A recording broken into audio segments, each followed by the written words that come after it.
She held me tight and whispered, "I want you as my king." Commander Marcus Chen opened his eyes slowly, his head pounding like a jackhammer. The last thing he remembered was his experimental aircraft spinning out of control over the Nevada desert, alarms screaming as he lost consciousness. Now he lay on something impossibly soft like silk, but alive and glowing with a faint aurora of colors that shifted from green to blue to violet. The air around him was warm, filled with a strange, luminescent mist that danced like fireflies. Silver threads, delicate as spider silk but strong as steel cables, held his arms and legs gently in place. Not restraints, more like a caring embrace. "Where am I?" he whispered into the ethereal atmosphere. "You are safe," came a voice not through his ears, but directly into his mind. It was melodious, like wind chimes in a gentle breeze, filled with something he hadn't experienced in his military career. Pure, unconditional peace. Marcus turned his head. Through the shimmering mist, a figure emerged, tall, graceful, glowing,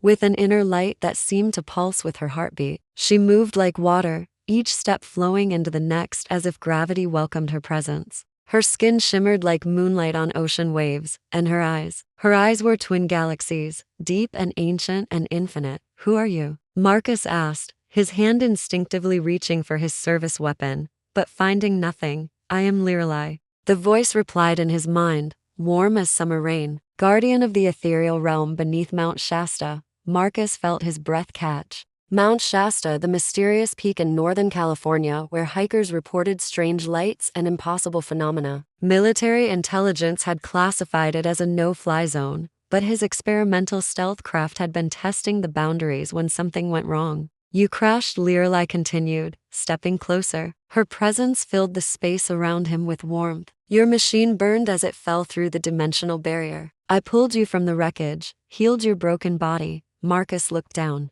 at himself. The burns he remembered were gone. His fractured ribs felt perfect. Even the scar on his palm from childhood had vanished completely. What kind of technology could do this? He asked, a creeping into his voice. Lirelai tilted her head, studying him with those cosmic eyes. "Not technology. Love." The word hung in the air between them like a bridge neither had expected to find. Marcus sat up slowly, the silver threads releasing him as they sensed his desire to move. The chamber around them seemed alive, walls of crystalline stone that pulsed with bioluminescent veins, a ceiling that showed moving patterns like the northern lights. "How long have I been here?" he asked. 3 days in your world's time," she answered, moving closer. "I have watched over you, tended to your wounds, learned your dreams." Marcus stood on unsteady legs, feeling stronger than he had in years. "You're alone here, aren't you?" A shadow passed over her radiant features. "I am the last of my kind. Once, we shared this realm with others like us, beings of light and energy,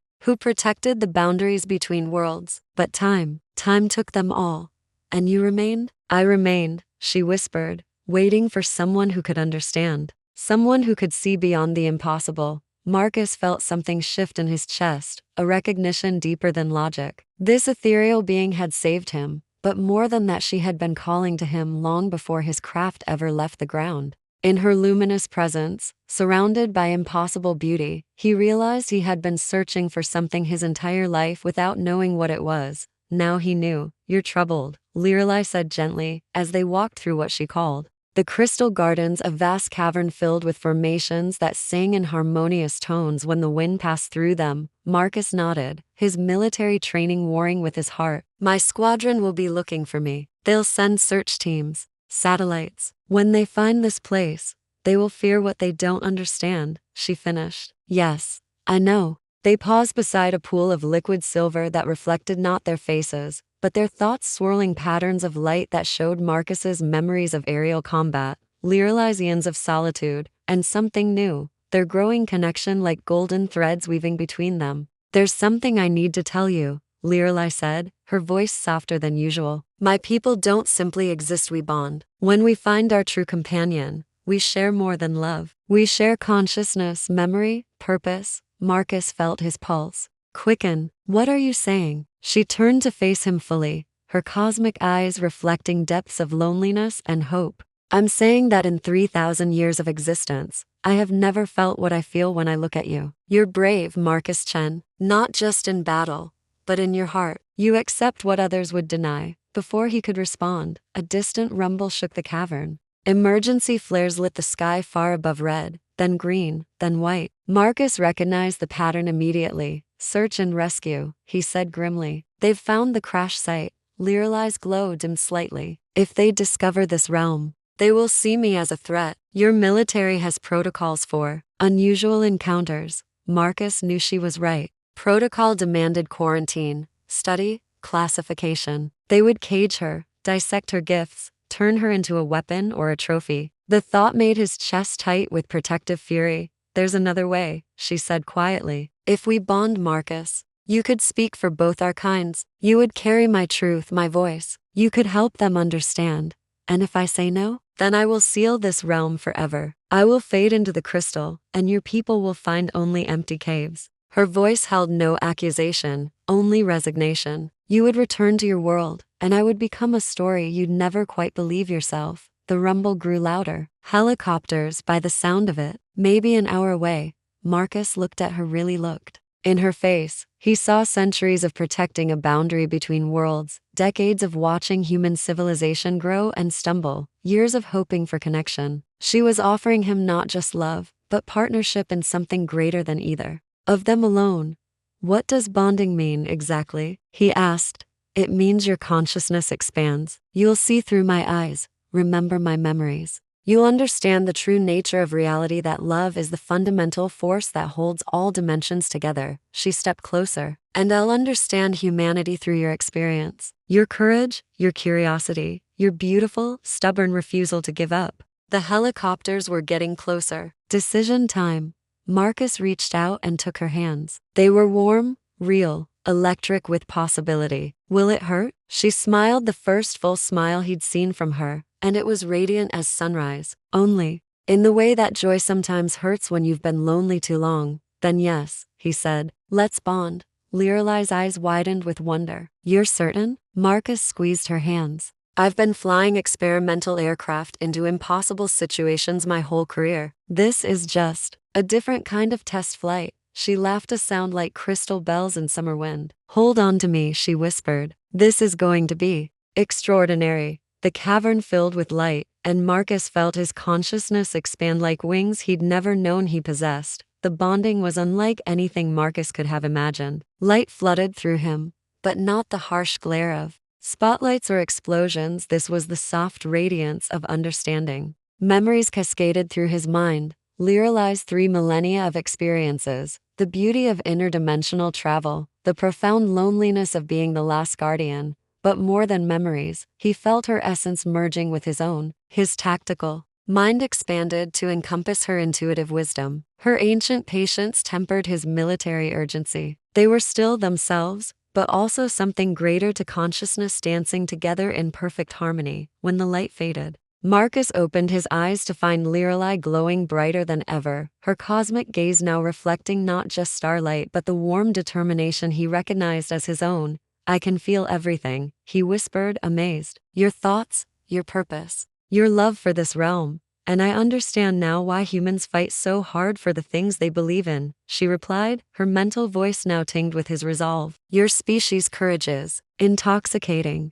The helicopter rotors were much closer. Now, through their bond, Marcus could sense the search teams approach. 6 aircraft, ground units, and something else that made Lirelai tense. Military specialists, she said. They're not just looking for you. They detected the dimensional breach when you crashed through. Marcus nodded, his enhanced perception picking up electronic signatures, heat patterns, and something more concerning, the distinctive energy signature of experimental containment equipment. They came prepared for contact, he realized. This wasn't a rescue mission, it was a capture operation. Lirelai's hand found his. I won't let them harm you. And I won't let them harm you, he replied, surprised by the fierce protectiveness that surged through him. But we need a plan, together. They moved to the cavern's highest point, where a natural formation created a viewing platform overlooking the forest below. Through the crystal walls, they could see spotlights sweeping the mountainside, teams rappelling from helicopters, and a mobile command center being established at the crash site. Colonel Sarah Winters, Marcus identified, recognizing the tactical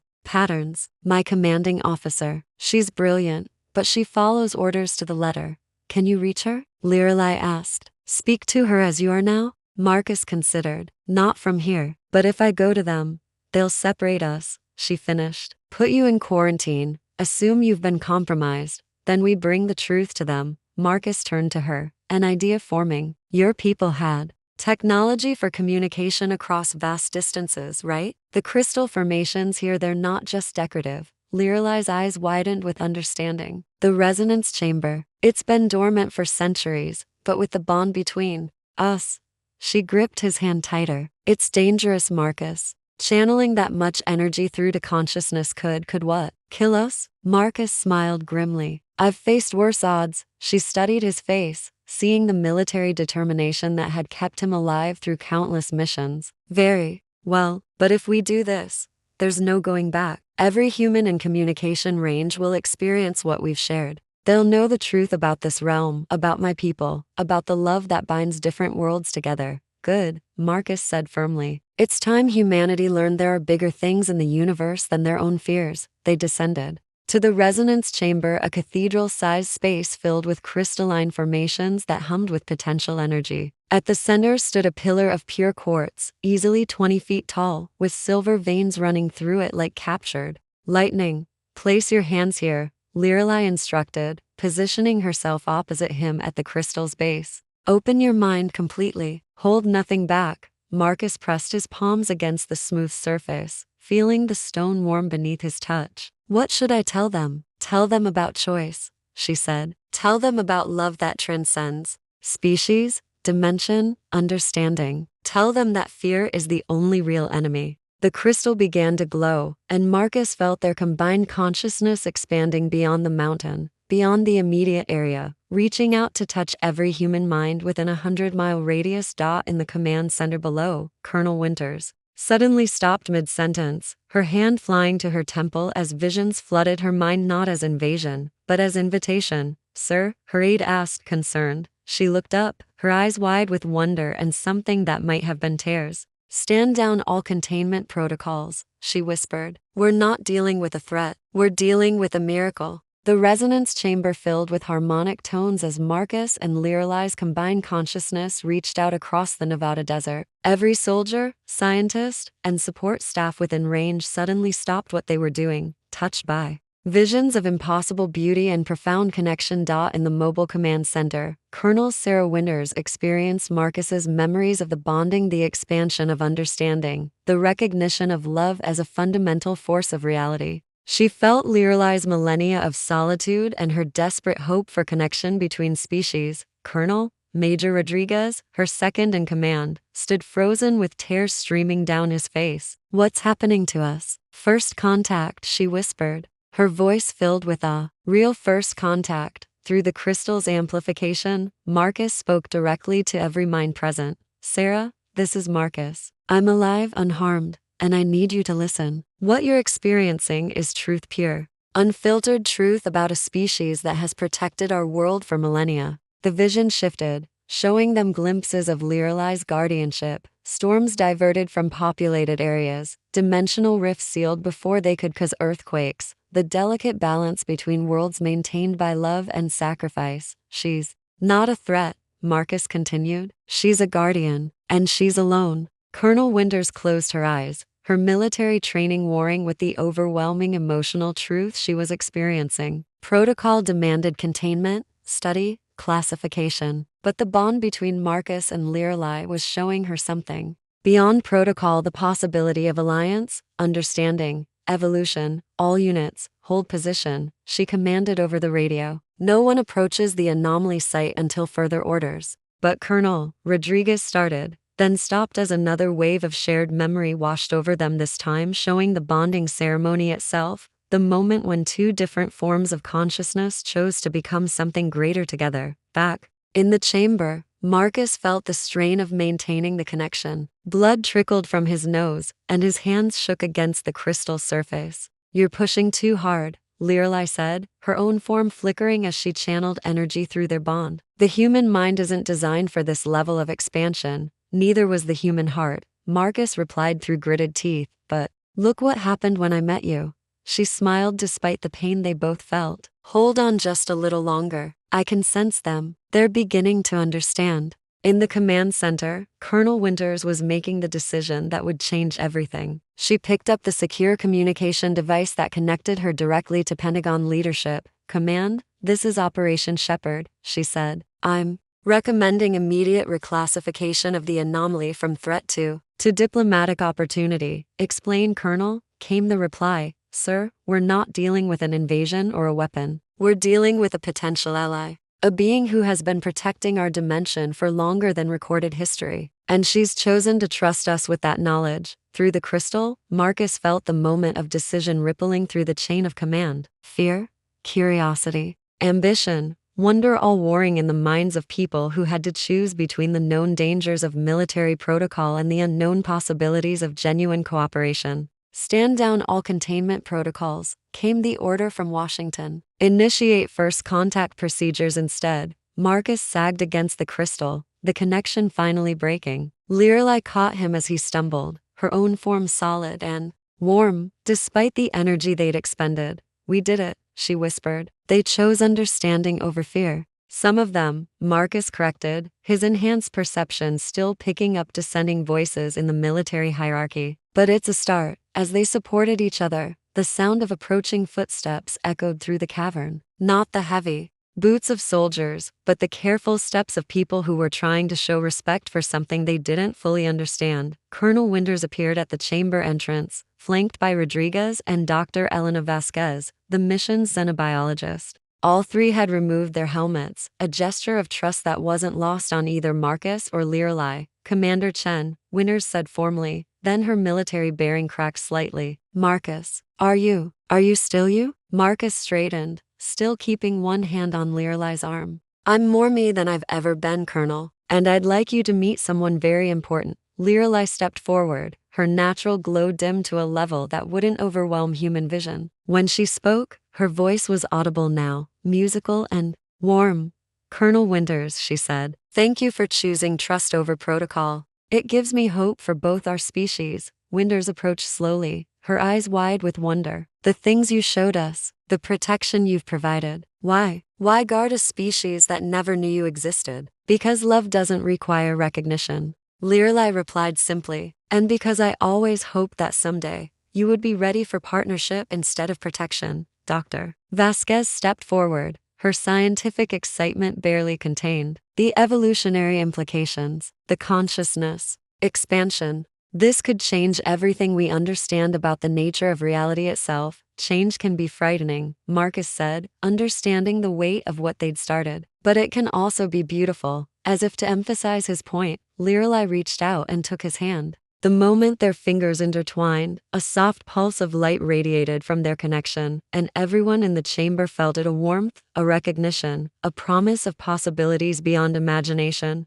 "So," Colonel Winters said, her voice slightly hoarse with emotion, "what happens now?" Marcus looked at Lirelai, seeing his own determination reflected in her cosmic eyes. "Now we figure out how to build a bridge between worlds." 6 months later, the hidden valley beneath Mount Shasta had become something unprecedented in human history, a diplomatic embassy between species. The crystalline chambers had been carefully expanded, with human technology integrated seamlessly. Alongside Lirelai's ethereal architecture, scientists, diplomats, and spiritual leaders from around the world came to study, learn, and experience the profound connection between dimensions. Marcus stood on the observation deck they'd built into the mountainside, watching the sunset paint the sky in shades of gold and crimson. His dress uniform bore new insignia, not just his commander's rank, but the silver threading that marked him as humanity's first interdimensional liaison. It was a position that existed nowhere in military protocol, created specifically for him. "Second thoughts?" Lirelai asked, joining him at the railing. She wore a gown that seemed woven from starlight itself, her appearance now stable in the human realm thanks to their deepened bond. "Never," Marcus replied, taking her hand. The simple contact still sent warmth through both of them, their consciousness touching in that intimate way that never lost its wonder. "Though I never imagined my military career would lead to this." This was their wedding ceremony, scheduled to begin in an hour. Not just a human wedding or an ethereal bonding, but something new, a celebration that honored both traditions and created something entirely their own. The guest list read like a cross-section of two worlds. Colonel Winters, now promoted to General and head of the newly formed Department of Interdimensional Relations. Dr. Vasquez, whose research papers on consciousness expansion had revolutionized neuroscience. Marcus's squadron brothers, who had initially thought he was dead, then captured, then had their worldview completely transformed, and Lirelai's witnesses, beings of light and energy from neighboring dimensions who had emerged from hiding when they sensed the successful first contact. She wasn't the last of her kind after all, just the first brave enough to reach across the dimensional divide. Are you nervous? Marcus asked, adjusting the silver cord that would bind their hands during the ceremony. Terrified, Lirelai admitted, with a laugh. 3,000 years of existence, and I've never done anything like this. Public speaking? Public commitment, she corrected. Promising to love someone not just across species, but across dimensions, in front of witnesses from multiple realities. It's rather overwhelming. Marcus turned to face her fully, his hands framing her luminous features. Hey, look at me. She met his eyes, seeing the warm brown depths that had first made her believe in the possibility of connection. We've already made the real commitment, he said softly. The bonding, the choice to trust each other, the decision to build something new together. This ceremony is just us telling everyone else what we already know, which is that love is the strongest force in any dimension, and that you and I were proof that the impossible is just another word for hasn't happened yet. Lirelai's glow intensified with joy. I love your human optimism. I love your cosmic perspective, he replied. Together, we're unstoppable. As they spoke, the first guests began arriving in the ceremonial chamber. General Winters, resplendent in her formal dress uniform, escorted by her husband, a philosophy professor who had spent months trying to understand the metaphysical implications of interdimensional bonding. Dr. Vasquez brought her teenage daughter, who had become fascinated with the idea of consciousness expansion and was considering a career in what was now being called xenopsychology. Marcus's squadron arrived together, as they always did. Captain Torres, Lieutenant Park, and Major Hendricks, all of whom had volunteered for the new Interdimensional Protection Division. They'd learned to pilot craft that could navigate between dimensions, serving as guardians alongside beings like Lirelai. You ready for this, Commander? Torres asked, approaching with a grin. As ready as anyone can be for making history, Marcus replied. Just remember, Hendricks added, you're not just marrying her, you're marrying the concept of infinite possibility. No pressure, Park laughed. The ethereal witnesses began materializing as the sun fully set, beings of pure energy, creatures that existed as living music, entities that appeared as geometric patterns of light. They communicated through harmonics that the human guests felt more than heard, their presence adding an otherworldly beauty to the ceremony. The officiant was unusual to Dr. Amara Okafor, a quantum physicist turned interdimensional theologian, who had spent months developing a ceremony that honored both human and ethereal traditions of union, friends, beings of light, and consciousness of all forms. Dr. Okafor began, her voice carrying clearly through the crystal chamber. We gather